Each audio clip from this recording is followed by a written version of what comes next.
Pilates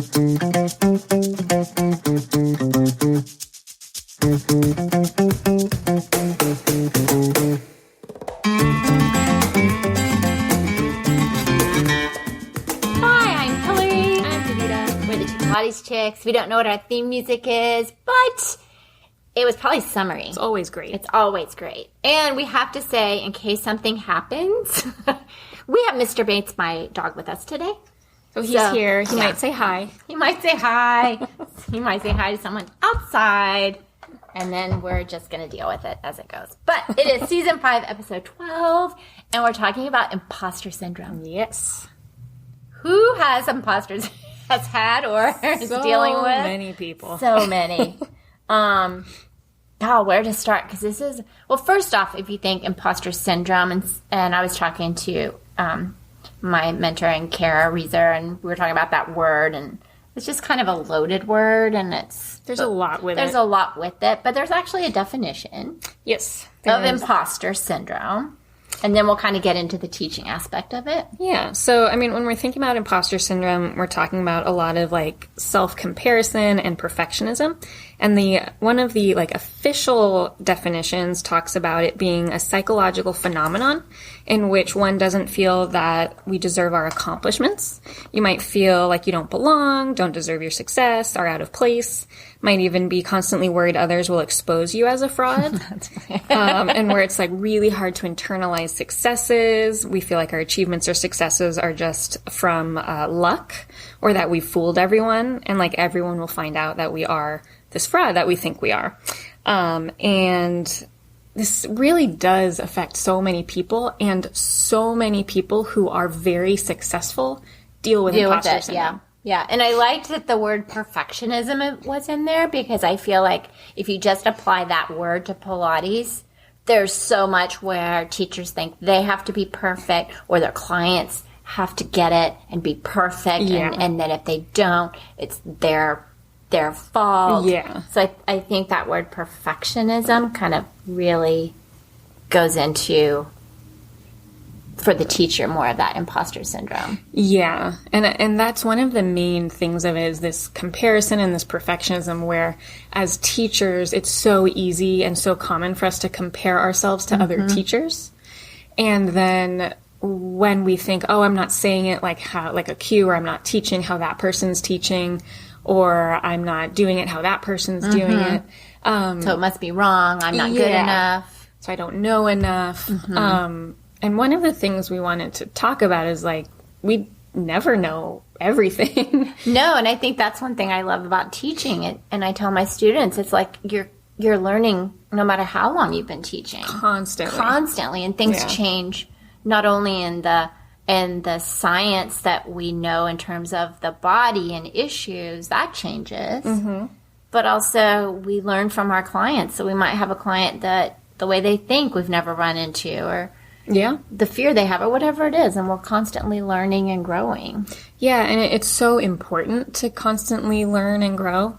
And that's actually one of the counters of imposter syndrome, is kind of just knowing we are just always going to be learning and growing. Yeah.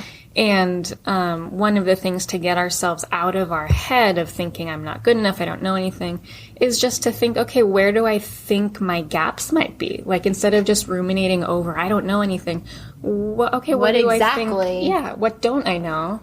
And maybe go in to find a teacher that can teach us about that, or do some reading on it, do some workshops. Yeah, and I think that's also like, if you also think about maybe even not saying, like, what is it you don't know? Maybe you don't know what you don't know. But it's like, what do you need? Like, what do you feel is missing? Yeah. What is lacking that is giving you this feeling? Because it usually isn't that you don't know enough exercises. You think you don't, it's usually something in terms of a teaching skill, or knowledge and anatomy, or whatever it is. Yeah. And sometimes I know for some people who didn't go through a very traditional teacher training, sometimes those gaps in why am I giving this exercise to someone, or how the different exercises flow or connect. But that can be a gap. Yeah, and I think it's also, you have, and we talked about kind of the transitions that you go through in your teaching, like, when you first get out into the working world of teaching, you have imposter syndrome because maybe you don't think you know enough and all these other people know. But then as you move through at 5 years, then that whole aspect of, why am I doing this with this client? Mm-hmm. Maybe I didn't. So there's all these little transitions in your teaching career that can pop up. Yeah, and there's constant transitions. There's always going to be a change, whether it's where we're teaching, who's teaching the space, who our clients are. Yeah. That constantly changes, and with different changes, it can be scary. And so that can often bring up feelings of inadequacy or anxiety. Yeah, and I had a student that we didn't discuss this before, and I was looking at my notes, but she was talking about, because she's, still in teacher training, getting ready to do her teaching hours, and she's like, how do you get the feeling of, and I thought this was good, she used the verbiage asking for value, meaning, how do you have that confidence to know that you're of value to be able to not have that imposter syndrome of like, oh, I don't think I'm good enough, or I don't know enough.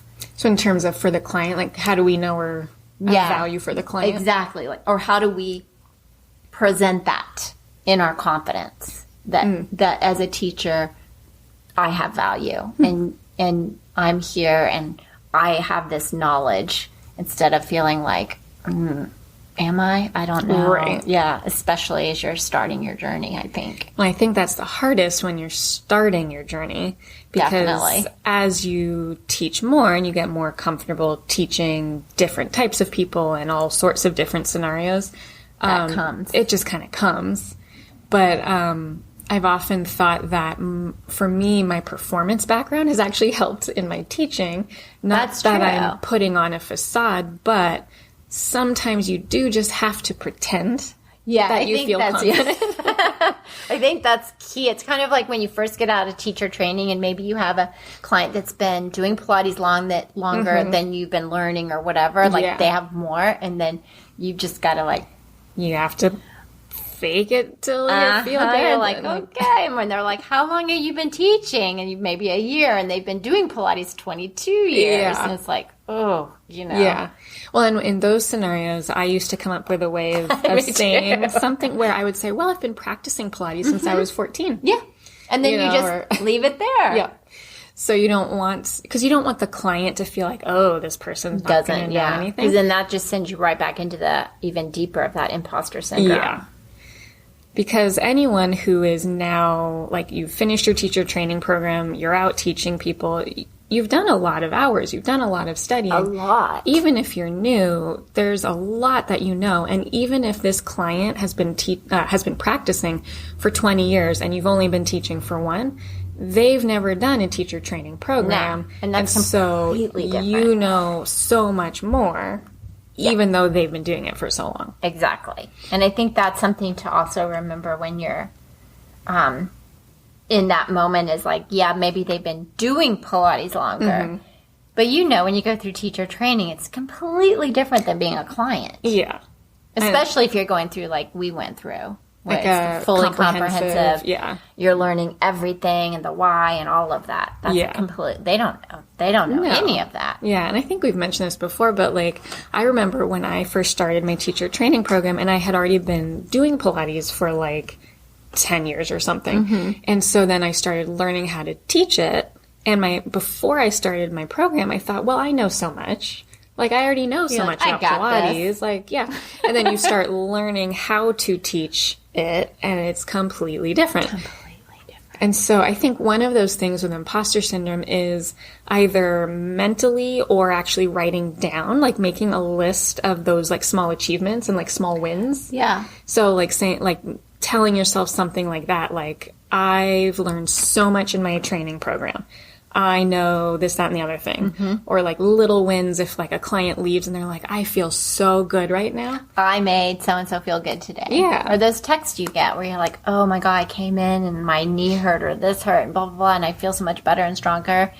Win. It's like, yeah. It's like your little mantras, which we'll kind of get into mantras, but But but just giving yourself a little kudos. Yeah, those little wins, those little compliments, which when somebody does have full-on imposter syndrome, it's really hard to absorb those compliments. And then it can kind of feel like, oh, they don't know, I don't know. Yeah. But then we have to use our own mental, like, mantra and talking to ourselves about countering that. Well, it's kind of like, have you ever had, like, when you give someone a compliment, and instead of them saying thank you, they say, oh, like you said, oh, your hair looks great today. Oh, I didn't know. It just, like, they did. So it's that kind of, it's like, yeah, you've got to take those moments in and go, you know, I did do good. That it's like, thank you. Yeah. Yeah, and sometimes even just, because I know I'll get a compliment and I'll, like, shy away from it because, like, oh, yeah, no, I don't actually know anything.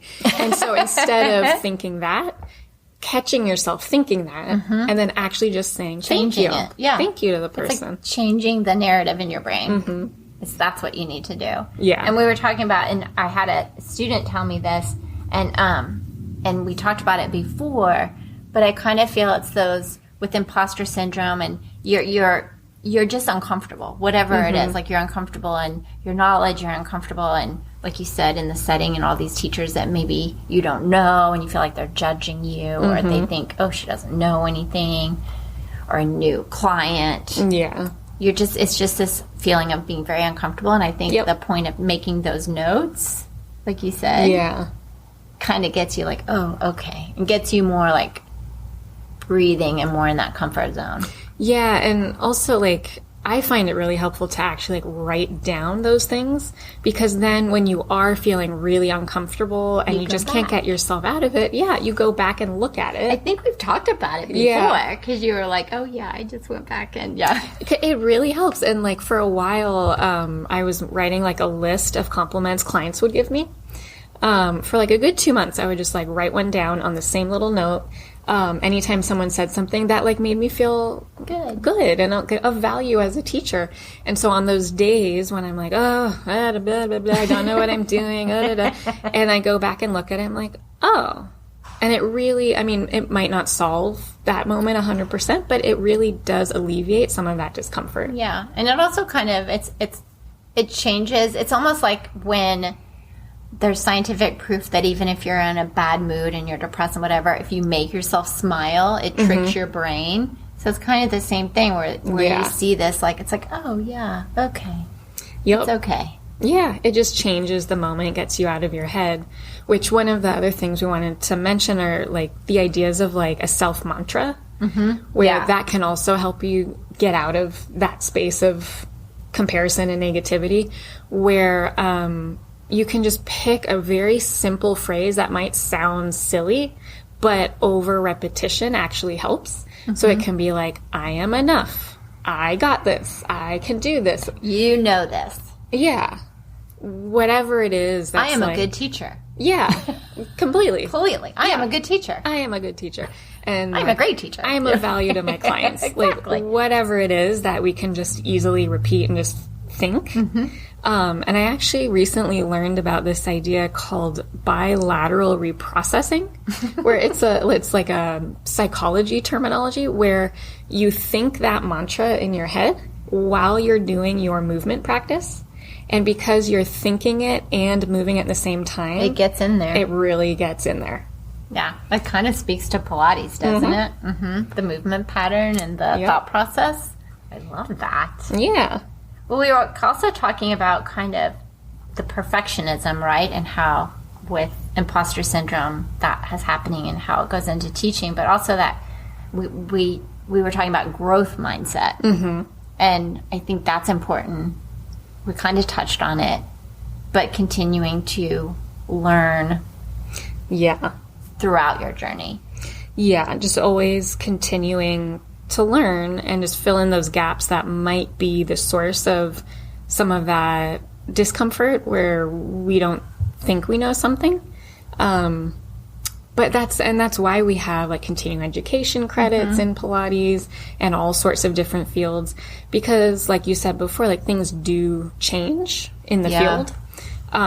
But also just learning more and having more of a sense of mastery over something And that sense of mastery really helps build confidence. And I think that's a good word, like mastery, because I feel like when I was just out of teacher training and you've got that feeling of imposter syndrome and you're just searching for like, because you think your clients are going to see through you, like we talked about in the beginning, and they're going to get bored and they don't think you know what you're doing.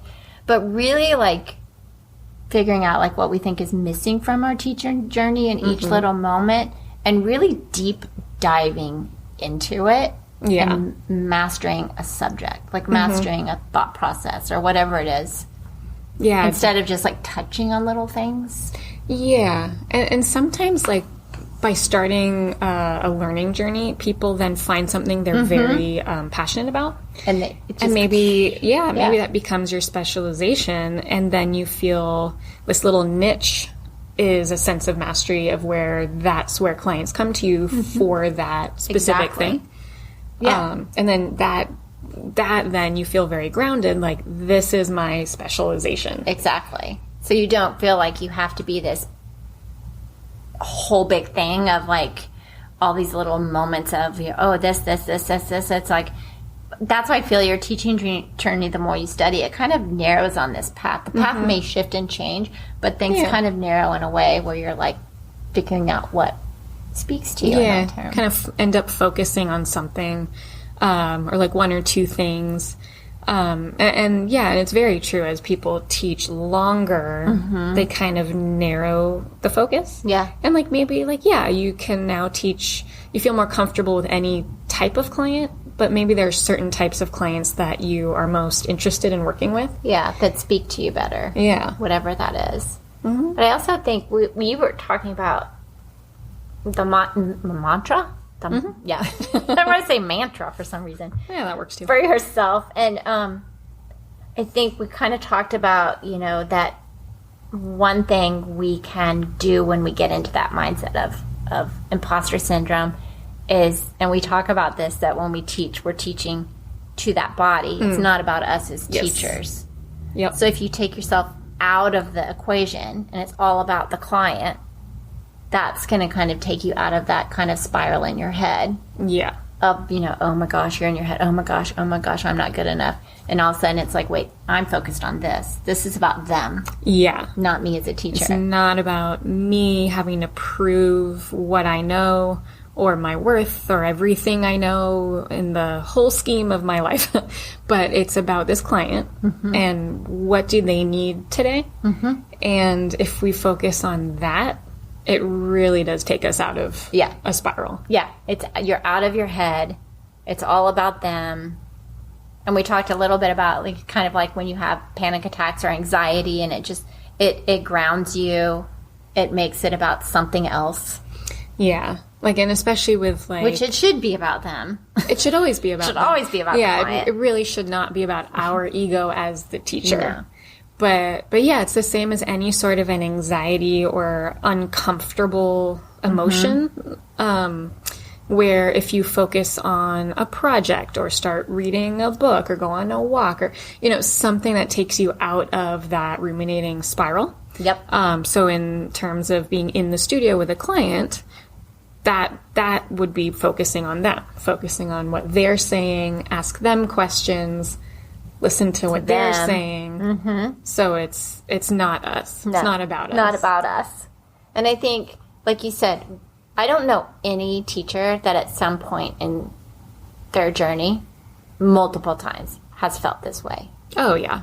And you were saying, because I wrote Davita's story. Yeah. You were saying that when you found out the definition, that for you it changed because you're like, oh, tell that story. Yeah, I mean, and I forget when this was, but it was a while ago now. But coming from like a dance background, this sort of imposter syndrome, perfectionism, comparison is so common. Yeah, because you're in the dance world, which that's what it's about. Constantly. So this was something that I had been dealing with for probably forever. And then whenever it was that I had come across the term imposter syndrome and actually the like official definition of it, as I was reading about it, I was like, oh, like it just, it so clicked and it made so much sense to me that it felt very validating. And just learning about it and just reading like psychology articles about the subject made me feel a little bit better. Yeah. Now, does that mean it completely took it away? No. I deal with it in waves constantly. But it is very validating just to know what this thing is and that it is something. It's something, and it doesn't mean that you don't know anything. No. It's just a mental habit. Yeah, and I think also it's like, because if you think about it, you were coming from dance where everything had to be perfect, right? And I felt coming into it, because I was coming from the fitness world, coming into this. So I felt this imposter of, well, wait, all these dancers. All these other people are dancers. that, now I'm working around these dancers that came into Pilates that route, and I came another route. And so that made me feel that I wasn't good enough, that I didn't have that in my toolbox. So that took a long time for me as a teacher to go, wait a minute, I'm just different, but I'm still good. You have your own. I have my own knowledge that I brought into it in a different way. But I also think that made it easier for me learning to realize it didn't have to be perfect. Because I wasn't kind of from that process. Right. So but it was a different kind of feeling of, because when I was learning, it was pretty much a dancer's world in Pilates. Yeah. Yeah. I mean, and it still very often is, but I think now there is a lot more coming from the athletic side. Yeah, definitely. And I think people are finding Pilates for themselves in a different way because it's so out there now. And lots of different sports teams are using it. Yeah. Rehab. Yeah, like the Olympics. They're coming here. They are. So we're going to step out of our imposter syndrome. Like, hey.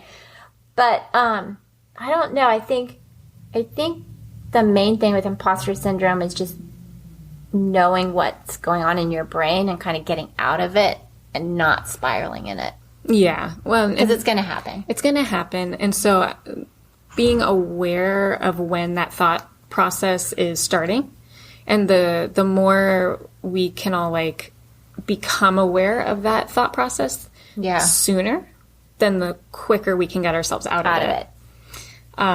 But yeah, like taking ourselves out of our teaching where it's not about us. And having those little lists of things like, oh, look at all these little small wins from today. Small wins. Yeah. And having that little mantra of, I got this. Whatever it is. Whatever it is. I think it's like, well, and also I think a lot of times, and then we'll wrap it up, but a lot of times in our journey, even now, like today I had 2 completely different clients. One was in it. She was just like, flowing through it, and the student noticed this, and she was just like, and I was like, okay, we're gonna go for a challenge today, and we did a challenge, and she was just like, oh, I feel so good. And then the next client I had, I don't know what was going on, but her brain was not in it, which normally it is. Her arms were like, I don't know, like little noodles today. She didn't want to use them, and she didn't understand. So it's like, if you kind of went into that imposter syndrome, it'd be kind of like, why is she not getting, what am I not doing? And but I realized it's like, she's not here. She has something else going on today. So, it's about her. Let's just go with her. But yeah, we've got to kind of realize it's not, it is about them, and they have to be in it. Yeah. But that could have been a moment of like, oh my God, why? What is going on? What is wrong with me? Why will they not?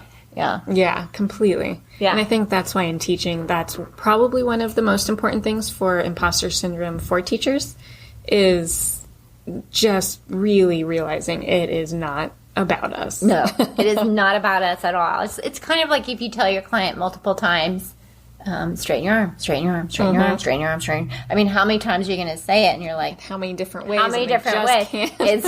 It's not you. Yeah. It's like, they don't have that motor control. They don't have that coordination. They can't feel where they are in space. They're doing their grocery list in their head, whatever it is. Yes. But you can only do as much as you can sometimes. And if it doesn't click for the person, it just doesn't that day. And that doesn't mean we are not good at what we're doing. No, it just means that day, that client, wasn't in it. Wasn't happening, wasn't connecting, doesn't mean it's bad. Yeah. Or that you're bad. Yeah. As a teacher. And I think sometimes even if you're like feeling like a lot of imposter syndrome and really can't get out of it, and if you're feeling brave to be able to be vulnerable and tell like a trusted colleague or a friend or family member, very like important talk point. about it. Yeah. Because I think talking to somebody saying, I feel like a fraud, totally takes away the power of it, because part of this whole imposter syndrome thing is like the fear that people will realize you don't know anything and they'll find you out. Yeah. And they're going to find you're a fraud and that you're an imposter. So if you talk about it, it takes that weight off of it. Yeah. And that can be a really like healing, helpful thing. Yeah. And also other people are going to, especially if it's someone that just listens and it's not going, oh no, it's like poo poo, whatever. But yeah, because everyone, like you said, actors, actresses, people that you think, oh, why would they have that? They want an Oscar. Oh yeah, but it's the same thing. If you look up imposter syndrome famous people, like there is literally a list of people who are highly successful achievers who openly discuss dealing with imposter syndrome constantly. Yeah. And that is also very validating, knowing that so many other people deal with it. Because it is true. I was listening to a podcast today, and there was actresses, and they were talking about being at a reading table and reading. Mm-hmm. And these are all ones that had Oscars and, hit shows and all this. And they're like doing the reading knowing, oh, I could get fired today. Because if it doesn't work, they're going to fire me.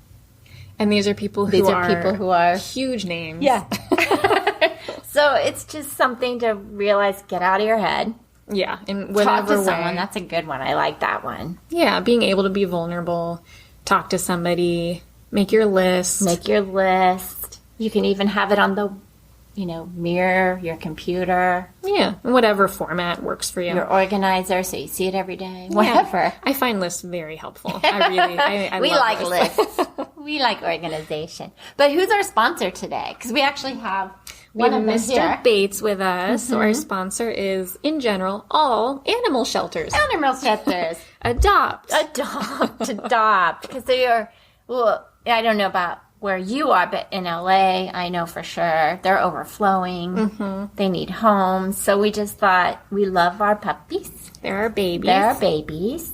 Yes, we're dog mommies. Yes. So, yeah, we decided that's our sponsor. Yeah. We couldn't pick one because they should be all. Just all. Wherever you are. Wherever you are. Go get a dog or a cat, whatever. It's fun to have a puppy in the Pilates studio. Yeah, he was snoring a minute ago. I thought it would pick up his snoring. He's under the picture of Joe snoring away. He's under Joe, yeah.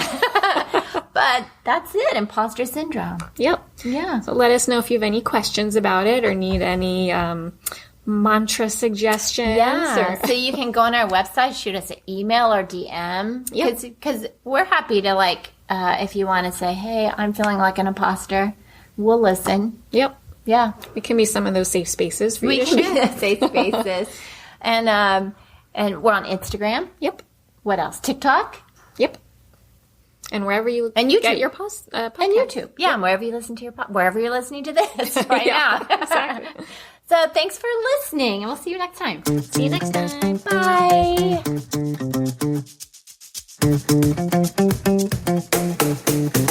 Bye.